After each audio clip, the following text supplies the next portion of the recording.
Most men chase security, believing it's found in a fat wallet, a full bank account.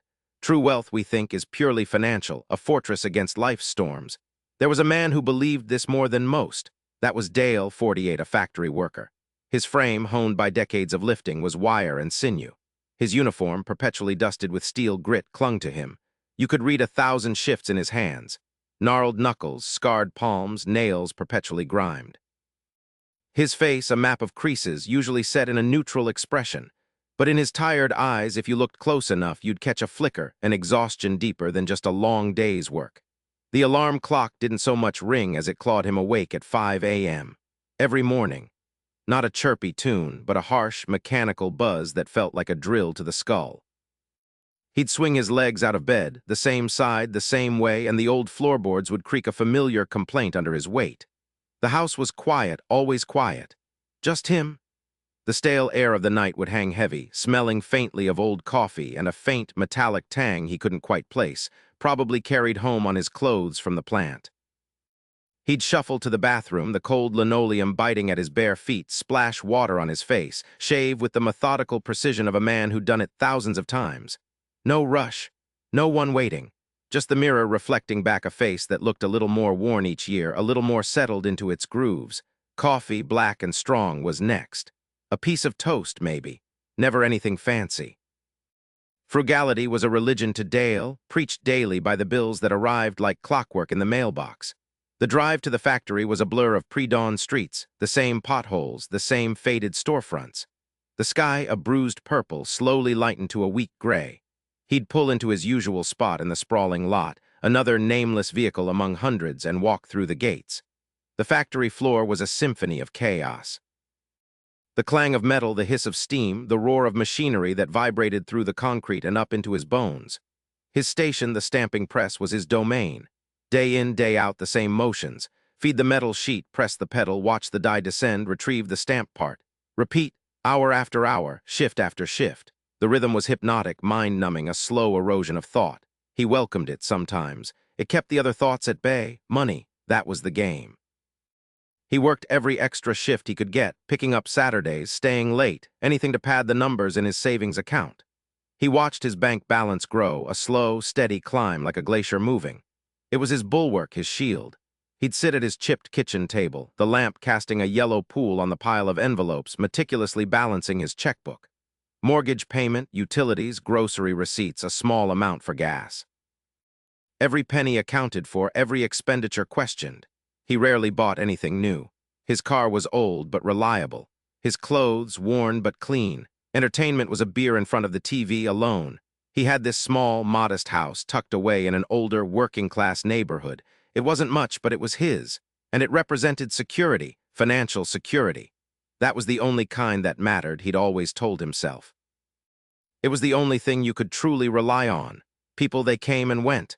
Money, though, money stayed, if you held onto it tight enough. But beneath that quiet, dependable exterior, a different kind of machinery whirred.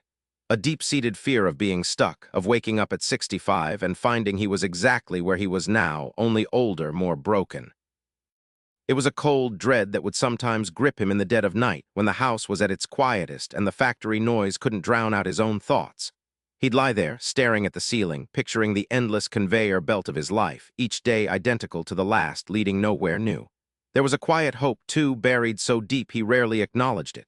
A whisper of a different life, a whisper of a different life. A life where he wasn't just existing, but living. A life not dictated by the rhythm of machines, but by something softer, more human. But that whisper was quickly silenced by the unforgiving blare of his alarm clock at 5 a.m. Every day started the same. The cold tile floor against his bare feet, the ritual of the coffee machine gurgling to life, its bitter aroma filling the small kitchen. He'd pack a simple lunch, usually a ham and cheese sandwich on white bread, an apple, maybe a handful of pretzels.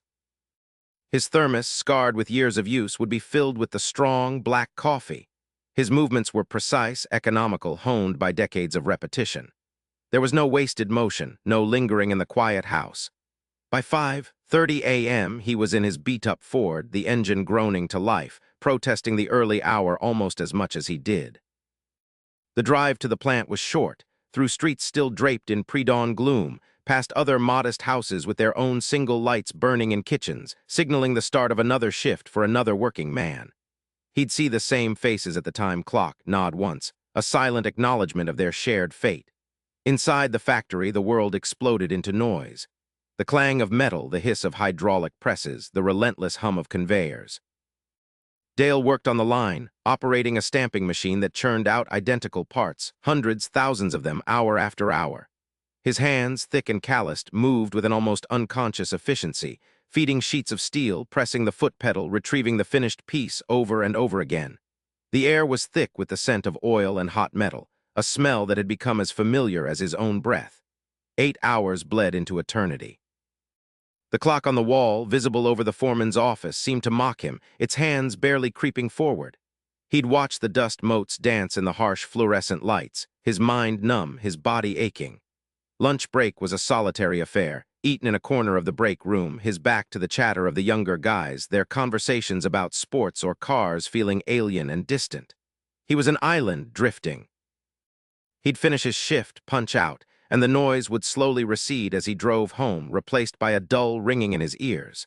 Dinner was simple, usually something he could microwave or quickly heat on the stove. Then the TV would come on, a blur of news and sitcoms, a soundtrack to his quiet exhaustion. He'd be in bed by 9, sometimes earlier, already dreading the 5 a.m. alarm, the endless loop. This was his world. A meticulously maintained, predictable existence built on the bedrock of financial prudence. Yet within this carefully constructed fortress, an enemy stirred. The fear wasn't just of being stuck. It was the realization that he was already stuck, mired in the very routine he thought was securing his future.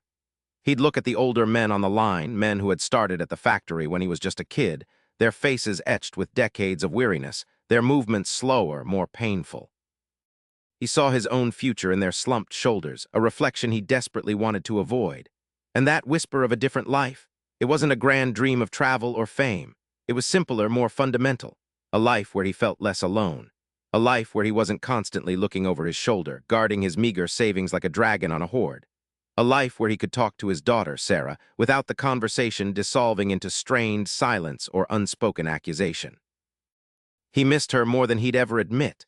He'd tried, in his own gruff, uncommunicative way, to be a good father, but he'd mostly pushed her away, convinced that showing any vulnerability was a weakness. Now at 22, she was a stranger, and the regret was a sharp, persistent ache.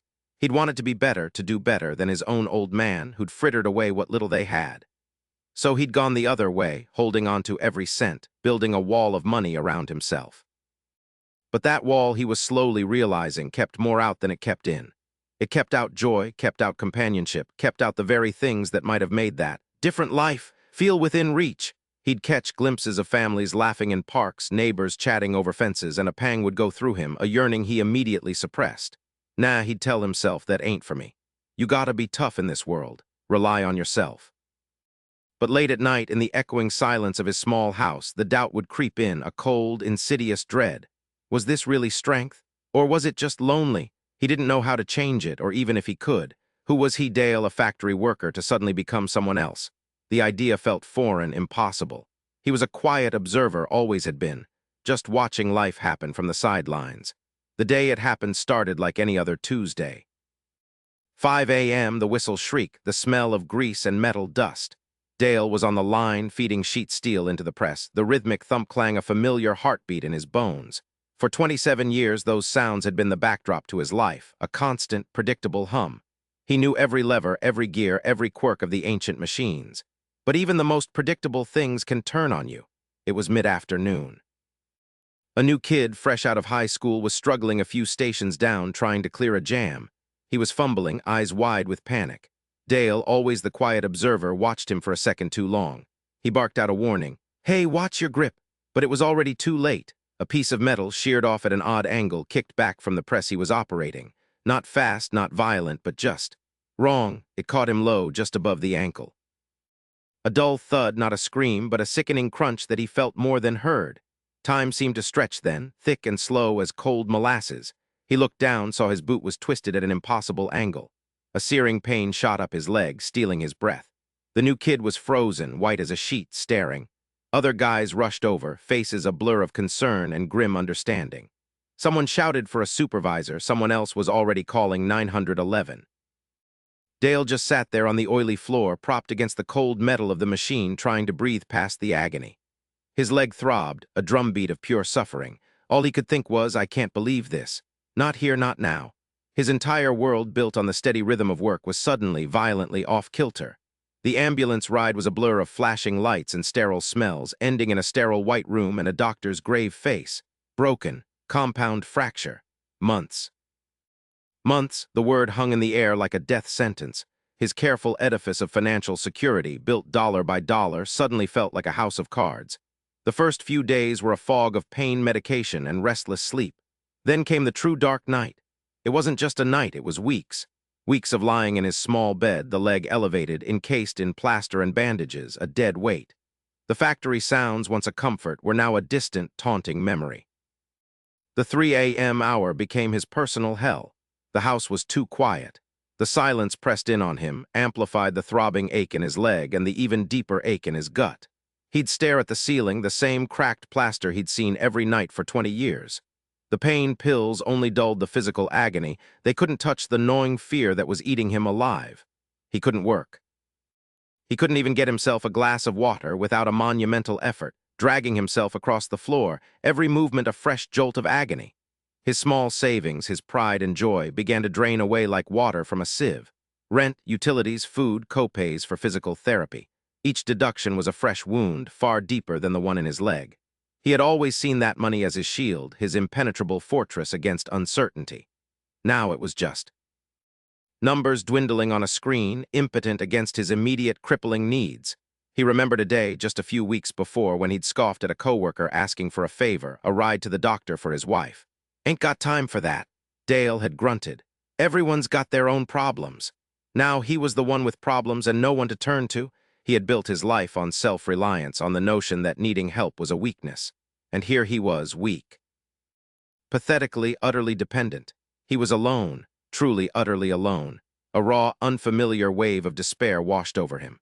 His daughter, Sarah, a million miles away, an unmade phone call. He pictured her face, then quickly pushed it away. What would he even say? Hey, your old man's laid up, can't tie his own shoes. The thought was humiliating. He'd never asked for anything from anyone, and now he couldn't even bring himself to try. Closed his eyes, but sleep wouldn't come. He thought about his life laid out like a barren field. Years of hard work, yes. Years of sacrifice, absolutely. But for what?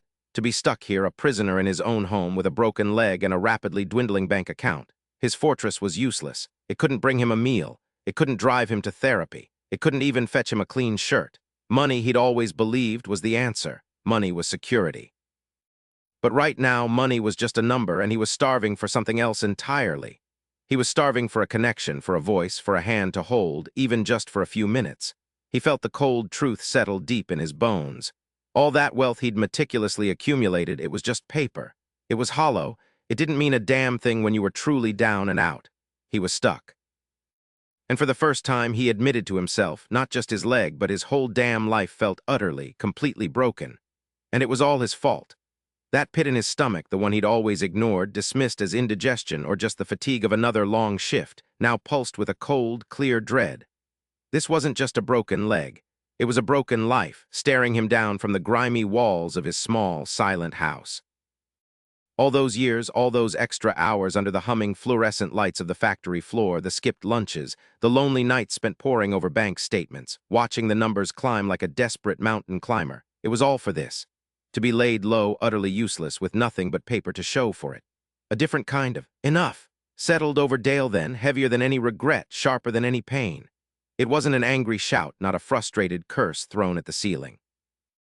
It was quiet, insidious, a whisper from the deepest part of him that rarely spoke. Enough. Enough of being alone. Enough of proving he didn't need anyone. Enough of building a fortress that had no door. He didn't know what the next step was, not even close. His mind, so accustomed to logical, structured thought, found no path forward. But he knew with a certainty that shook him to his core that he couldn't keep doing this. He couldn't keep living this way. The fear of being stuck, which had been a low thrum beneath his daily grind, now screamed in his ear. He was stuck utterly and completely, and his self-reliance had left him stranded. The silence of the house pressed in, suffocating. The air grew heavy with the smell of old dust and regret. He looked at the phone on the bedside table, a relic of a simpler time, dusty from disuse. Who would he even call? The thought brought a fresh wave of shame. He had cultivated this isolation for years, brick by careful brick. He'd scoffed at factory floor gossip, politely declined invitations for after-work beers, always had an excuse to avoid the annual company picnic. Waste of time, he'd always muttered to himself. People just want something from you. Now he felt the terrible irony of his beliefs. He needed people desperately, and he had pushed them all away. A tentative knock on the front door startled him out of his reverie, a jolt that sent a spike of pain through his leg. He looked towards the sound, wary like a cornered animal. Who could it be? He hadn't ordered anything. He certainly hadn't invited anyone. The knock came again, a little louder, followed by a voice, muffled but familiar. "Dale, it's Gary from down the line. Heard about your leg. Brought you some dinner." Gary. Gary with the perpetually greasy uniform and the laugh that boomed too loud in the break room. Dale usually kept his distance from Gary, finding his boisterousness grating. Now the sound of his voice was a strange mixture of relief and pure, unadulterated terror. Accepting help felt like admitting defeat. It felt like tearing down the last brick of his self-built wall. His first instinct was to ignore it, pretend he was asleep or just not home. But then the quiet, "Enough," echoed in his mind.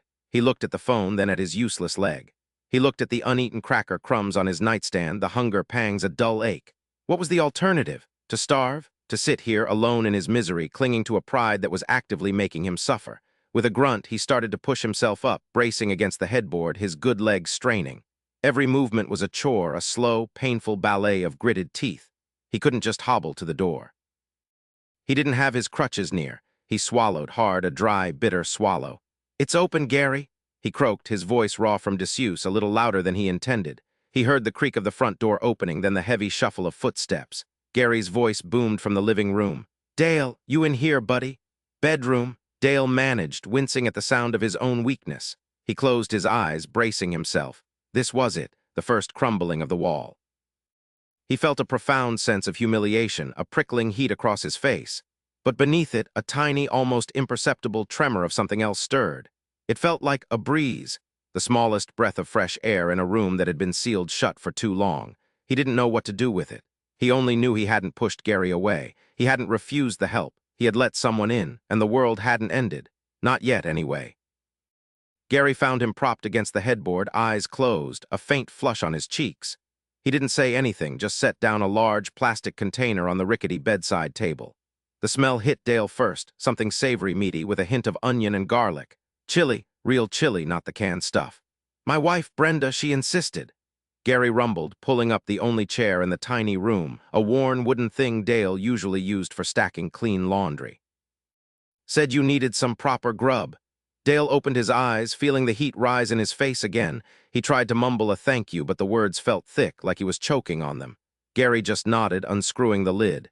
"She made a big batch. You just eat what you can. I'll be back for the container tomorrow." Tomorrow? The word hung in the air, a promise of continued intrusion. Dale swallowed, the chilly scent filling his nostrils, making his stomach clench with a hunger he hadn't fully acknowledged. He hadn't cooked for himself in days, surviving on crackers and instant coffee. Brenda's chili tasted like salvation, and for a moment he let himself just eat. Gary sat there, not talking much, just watching, occasionally asking about the factory or the game last night. Dale found himself answering, hesitant at first, then a little more freely. Wasn't easy, not by a long shot. Every bite felt like an admission of defeat, every word an unveiling of vulnerability. But as Gary left, promising to return, Dale felt a different kind of ache in his chest, a strange mix of shame and a faint, unfamiliar warmth. Day 3 was harder. Gary showed up again, true to his word, with more food and a stack of newspapers. He even offered to take out the trash, which Dale had been trying to ignore for days. No, I got it." Dale insisted, trying to wave him off, a surge of the old stubborn pride flaring up. He hated feeling helpless. He hated being seen this way. Gary just gave him a look, a quiet knowing in his eyes, and picked up the small trash bag anyway. Dale watched him go, a knot of frustration tightening in his gut. He was supposed to be self-sufficient. He'd always been self-sufficient. This felt wrong, like a fundamental part of him was being eroded. But then, as he painstakingly made his way to the kitchen for a glass of water, he saw the empty trash bin, and a different feeling pricked at him. Not gratitude exactly, but something close.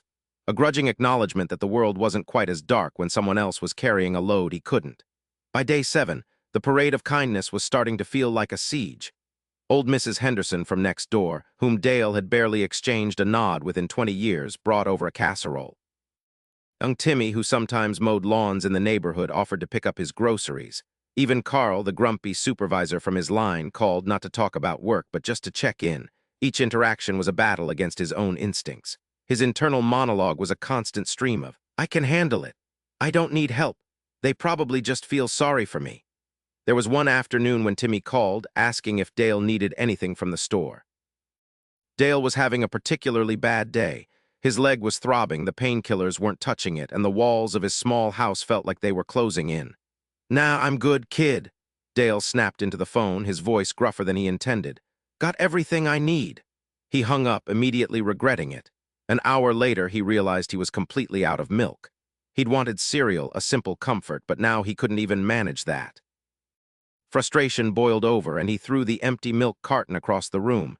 It bounced off the wall with a pathetic thud. He sat there, simmering, the silence of the house pressing down on him. He could have just said yes. He could have just let the kid help. But his pride, a stubborn old beast, had gotten the better of him. He felt the familiar weight of isolation settle back onto his shoulders, heavier now because he knew he had invited it in. This was a failure, plain and simple. He had actively pushed away a hand that was offered. The taste of loneliness was bitter, and it was his own damn fault.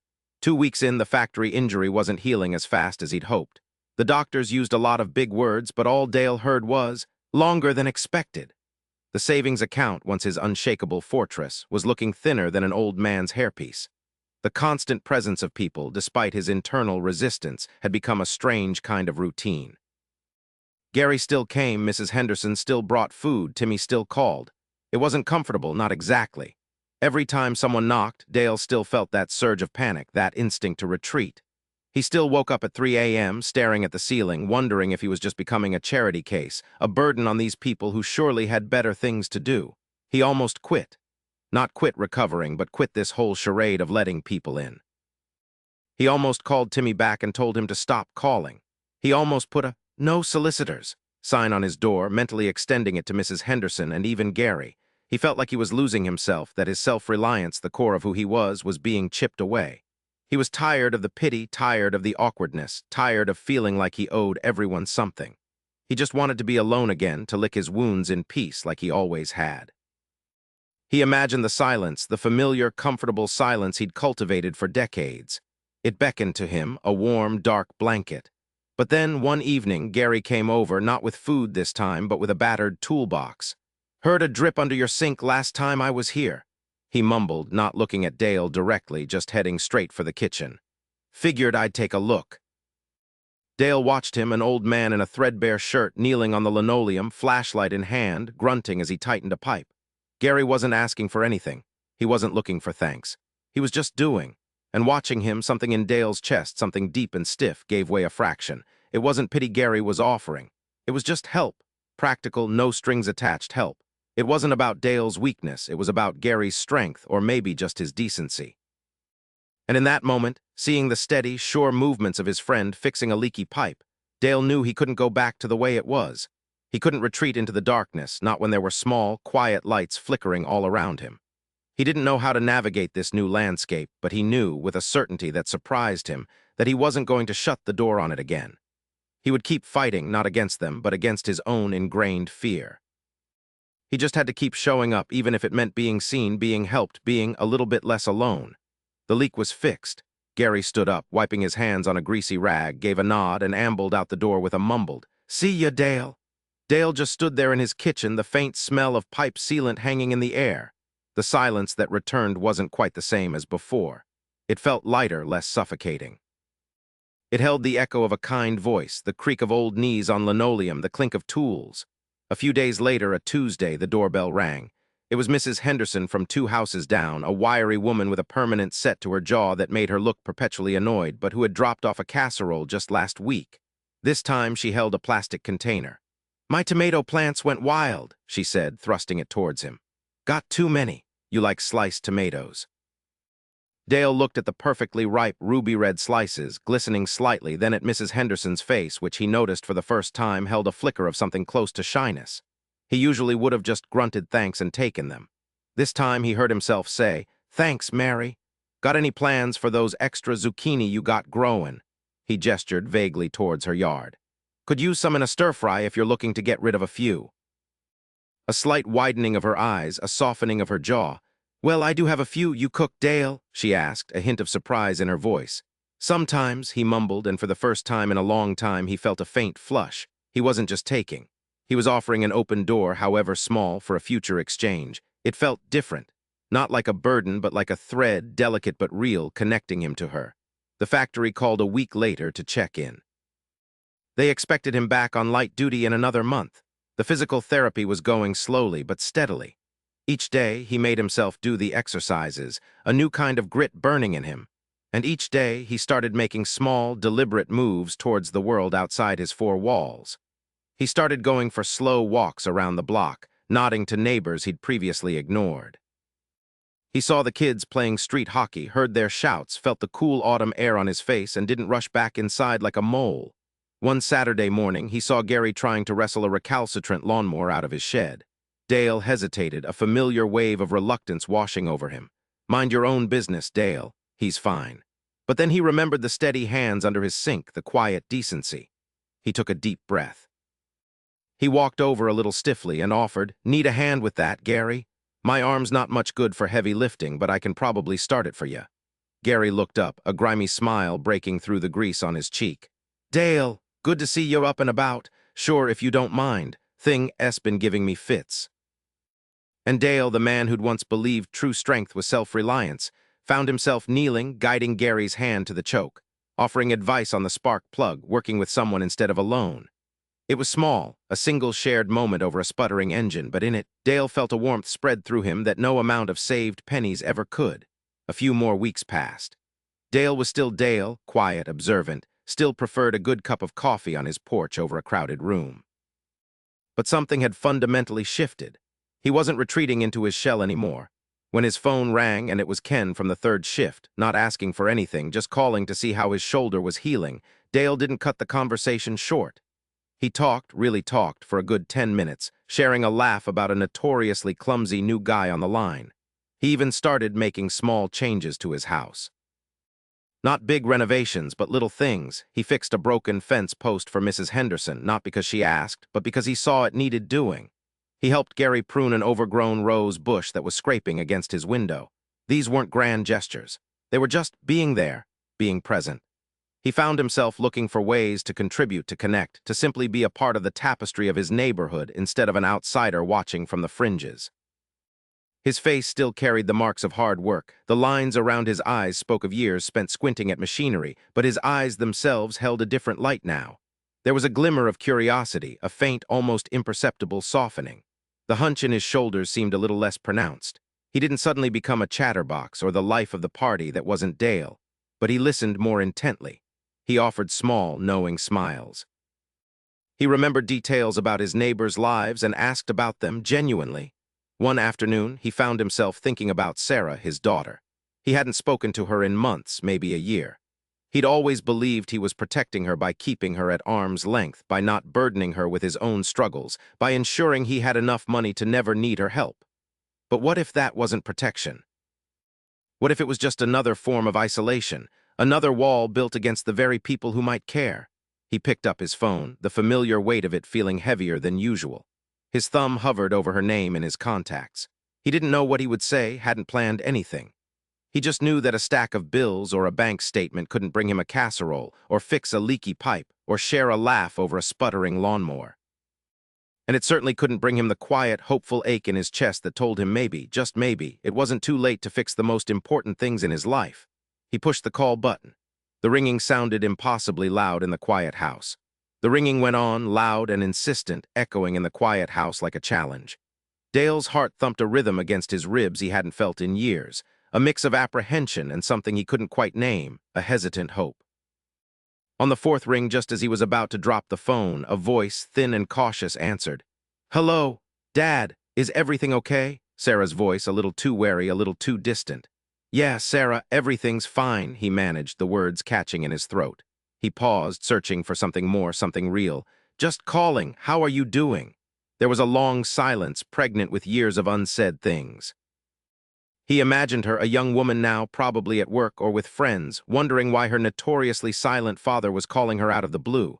He'd always been the one to keep his distance, to believe that a solid savings account was his way of showing he cared, that she'd never need him. Now he felt the hollowness of that belief. "I'm good, Dad. Busy with the new project at work," she finally said, her voice still reserved. "What's up?" "Just saw something." "Made me think of you," he lied, quickly, clumsily. He couldn't tell her about the injury, not yet. Not without sounding like he was fishing for sympathy. "Heard that song on the radio, the one you used to play on repeat in the car. Made me think." He paused again, a different kind of silence this time, one where he was truly listening to himself. "Miss you, kiddo." It was the first time he'd admitted that out loud to her, maybe ever. Another silence followed, but this one felt different, softer. He heard a soft sniff on the other end. "I miss you too, Dad," she whispered. It wasn't a grand reconciliation, not a gush of long-lost affection, but it was a crack. A hairline fracture in the wall he'd built, and through it a sliver of light shone. They talked for another 5 minutes, small talk mostly, but he listened, truly listened, to every word she said about her work, her apartment, her cat. Even laughed, a quiet, rusty sound, when she told him about a mishap with a microwave. When they hung up, he felt lighter, a peculiar warmth spreading through his chest. It was a beginning, fragile but real. The change in Dale wasn't a sudden, dramatic overhaul. He didn't suddenly start wearing Hawaiian shirts or taking up interpretive dance. He was still Dale, the quiet, hardworking man from the factory. But his world, the way he moved through it, had subtly, profoundly shifted. The hunch in his shoulders seemed a little less pronounced, as if he wasn't carrying the entire world on them anymore. There was a glimmer of curiosity in his eyes, a faint, almost imperceptible softening. He wasn't a chatterbox, not by a long shot, but he listened more intently. He offered small, knowing smiles. He remembered details about his neighbors' lives and asked about them genuinely. He started accepting the occasional invitation to Old Man Henderson's porch for a cup of coffee and a shared complaint about the city council. He didn't just wave to Mrs. Gable as she struggled with her grocery bags. He offered to carry them to her door. When the young couple down the street had trouble with their car, he didn't just observe from his window. He walked over, offered his wrench, and helped them figure out the starter. He wasn't expecting anything in return. He was simply present, available, connected. He found that the quiet rhythm of his days wasn't punctuated by the ticking of the clock towards another shift, but by the smaller, human moments. The shared laugh with a coworker over a particularly stubborn bolt, the nod of appreciation from Mrs. Gable, the excited wave from the kids next door when he helped them retrieve a frisbee from a tree. These moments, he realized, were not distractions from accumulating wealth. They were the wealth. They were the true security, the real safety net. His house, once a fortress against the world, began to feel more like a home. He let the porch light stay on a little longer in the evenings, not just for security, but as an unspoken invitation. He even considered getting a small plant for the windowsill, something green and alive. He still worked hard, of course. The factory still called, and he still answered. But now, when he thought about his savings, it wasn't with the grim satisfaction of a miser, but with the quiet comfort of knowing he had options, and more importantly, he had people. People who would bring him soup when he was laid up, people who would help him fix a leaky pipe, people who would simply sit with him in quiet companionship. His calls with Sarah became more frequent, less strained. He didn't unload his burdens on her, but he shared pieces of his life and listened to hers. He discovered a whole person there, someone he actually liked spending time with. He even started thinking about visiting her, maybe taking a bus to the city. The thought, once terrifying, now felt like a warm possibility. Dale had spent nearly 50 years believing strength was measured by what you could bear alone, by how much you could hoard, by the size of your bank account. He'd learned the hard way, flat on his back, that true strength wasn't in self-reliance, but in interdependence. That the richest man in town wasn't always the one with the biggest bank statement, but the one with the longest list of friends. And that some things, some of the most precious things, you just couldn't put a price on,